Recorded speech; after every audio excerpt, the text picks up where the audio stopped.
Assalamualaikum warahmatullahi wabarakatuh. Bismillahirrahmanirrahim.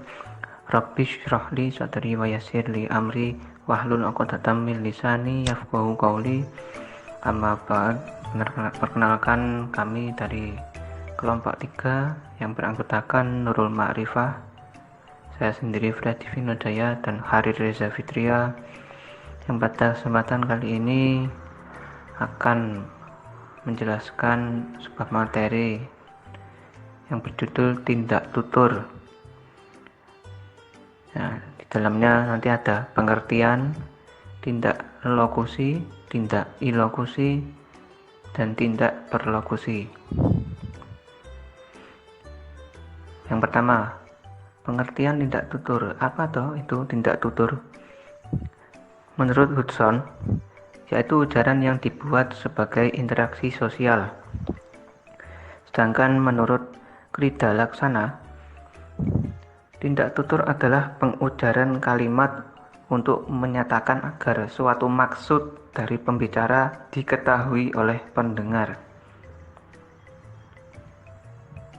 Tindak tutur merupakan gejala individu, bersifat psikologis, dan ditentukan oleh kemampuan berbahasa oleh si penutur dalam menghadapi situasi tertentu. Misalnya, dalam menuturkan kalimat, seorang tidak semata-mata mengatakan sesuatu dengan mengucapkan kalimat itu. Ketika ia menuturkan kalimat, berarti ia menindakkan sesuatu dengan mengucapkan, misalnya, mau makan apa? Si penutur tidak semata-mata menanyakan atau jawaban tertentu. Ia menindakkan sesuatu, yakni menawarkan makan siang. Dalam kehidupan sehari-hari, tiap anggota masyarakat selalu melakukan interaksi sosial. Dalam interaksi sosial tersebut, pada umumnya mereka menggunakan bahasa sebagai alat komunikasi, baik secara lisan maupun tulisan. Dalam hal ini, penggunaan bahasa tersebut dapat berupa wacana ataupun percakapan yang diwujudkan menggunakan satu, beberapa, atau banyak tuturan. Tiap tuturan dalam wacana atau percakapan yang disampaikan oleh penutur atau penulis kepada mitra tutur atau pembaca mempunyai makna atau maksud dengan tujuan tertentu. Makna atau maksud tuturan itu yaitu menyatakan tindakan. Maksud dan tujuan yang menyatakan tindakan yang melekat pada aturan tuturan tersebut disebut dengan tindak tutur. Oleh sebab itu, tindak tutur adalah salah satu kajian penting yang perlu diketahui. Karena dengan tuturan tersebut tidak hanya merupakan sebuah padanan saja, tetapi di balik tuturan tersebut terkandung maksud serta tujuan yang ingin disampaikan.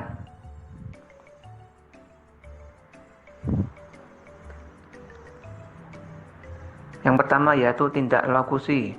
Pembagian pertama dalam tindak tutur.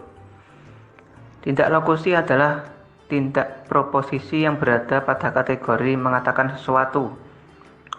Wujud tindak lokusi adalah tuturan-tuturan yang berisi pernyataan atau informasi tentang sesuatu. Tindak lokusi adalah tindak tutur untuk menyatakan sesuatu. Konsep lokusi berkaitan dengan proposisi kalimat.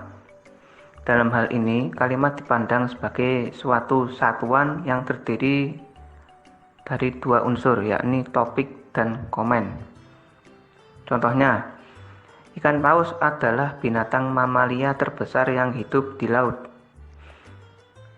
Gajah adalah binatang mamalia terbesar yang hidup di darat. Kelelawar adalah binatang mamalia yang bisa terbang. Nah, pada kalimat-kalimat tersebut, yaitu semata-mata hanya menginformasikan sesuatu tanpa adanya dorongan untuk melakukan sesuatu, apalagi untuk memengaruhi mitra tutur. Jadi kalimat tersebut sifatnya hanyalah bersifat sebuah informasi. Tindak ilokusi merupakan tuturan yang berfungsi untuk mengatakan atau menginformasikan sesuatu. Selain itu, dapat juga dipergunakan untuk melakukan sesuatu. Tindak ilokusi disebut sebagai the act of doing something. Tindak ilokusi dapat diidentifikasikan jika sebelumnya telah dipertimbangkan siapa penutur dan lawan tutur, kapan dan di mana tindak tutur terjadi. Tindak ilokusi merupakan bagian sentral untuk memahami tindak tutur. Terdapat beberapa verba yang menandai tindak tutur ilokusi. Contoh, kemarilah. Kemarilah itu bentuk dari menyuruh. Dan kemudian kata selanjutnya, nanti siang kita makan di kantin kampus ya. Itu adalah kalimat yang bersifat mengajak. Dan yang ketiga, saya minta maaf. Itu adalah kalimat yang menandakan bahwa seseorang meminta maaf kepada orang lain. Selanjutnya yaitu tindak perlokusi. Tindak perlokusi adalah efek atau dampak yang ditimbulkan oleh tuturan terhadap mitra tutur sehingga mitra tutur melakukan tindakan berdasarkan isi tuturan. Perlokusi merupakan pemaknaan atau sikap seseorang terhadap suatu kalimat yang dibaca atau didengar. Jadi, kalimat atau tuturan yang dilihat dan didengar itu menimbulkan refleksi terhadap apapun yang dilihat dan didengar. Contoh, jalan ini sedang dalam perbaikan. Berarti jalan ini tidak bisa dilewati karena ada perbaikan. Oleh karena itu, kita harus lewat jalan lainnya. Tindak perlokusi juga merupakan tuturan yang diutarakan seseorang yang mempunyai daya pengaruh atau efek bagi yang mendengarkannya. Efek atau daya pengaruh ini dapat secara sengaja atau tidak sengaja dikreasikan oleh penuturnya.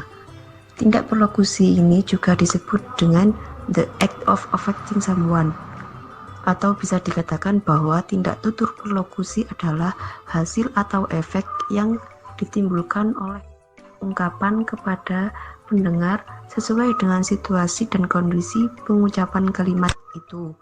Contoh, saya sakit.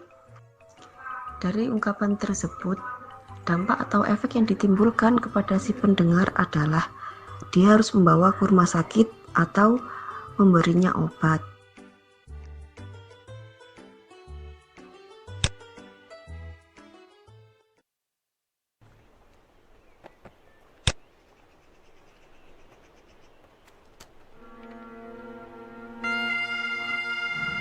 Penjelasan dari kelompok kami. Mohon maaf apabila terdapat kesalahan. Terima kasih atas perhatiannya.